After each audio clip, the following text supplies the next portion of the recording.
बिहार में आगामी विधानसभा चुनावों के लिए एनडीए के भीतर सीटों के बंटवारे की तस्वीर अब लगभग साफ हो चुकी है। मुख्यमंत्री नीतीश कुमार की दिल्ली यात्रा के बाद गठबंधन के प्रमुख घटक दलों के बीच 243 विधानसभा सीटों को लेकर एक अंतिम सहमति बन गई है। यह समझौता न केवल गठबंधन की एकजुटता को दर्शाता है, बल्कि यह भी स्पष्ट करता है कि आगामी चुनावों में प्रत्येक दल की भूमिका क्या होगी। एनडीए सूत्रों के अनुसार जनता दल यूनाइटेड को 102 सीटें मिली है, जबकि भारतीय जनता पार्टी 101 सीटों पर चुनाव लड़ेगी। यह विभाजन दोनों प्रमुख दलों के बीच लगभग समानता दर्शाता है, जो गठबंधन में उनकी बराबर की भागीदारी और प्रभाव को रेखांकित करता है।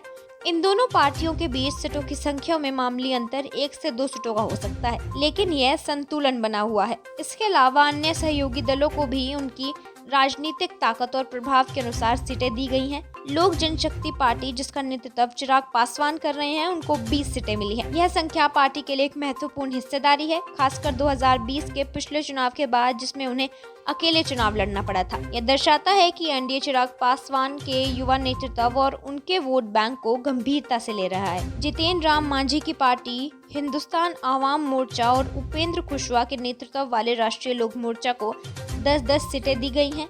यह आवंटन इन दोनों पार्टियों को चुनाव में अपनी उपस्थिति दर्ज कराने और अपने अपने क्षेत्रों में एनडीए की स्थिति को मजबूत कराने का अवसर देता है। मांझी और कुशवाहा दोनों ही अपने अपने समुदाय के बीच अच्छी पकड़ रखते हैं और उनकी भागीदारी से गठबंधन को अतिरिक्त वोट मिलने की उम्मीद है। हालांकि सीटों के बंटवारे की आधिकारिक घोषणा अभी नहीं हुई है।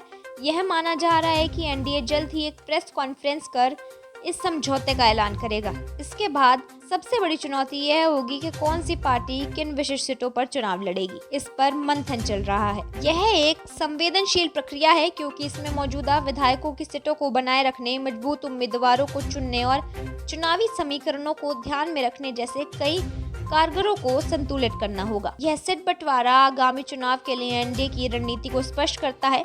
गठबंधन सभी प्रमुख सहयोगी दलों को साथ लेकर चल रहा है, ताकि विपक्ष के गठबंधन का प्रभावी ढंग से मुकाबला किया जा सके।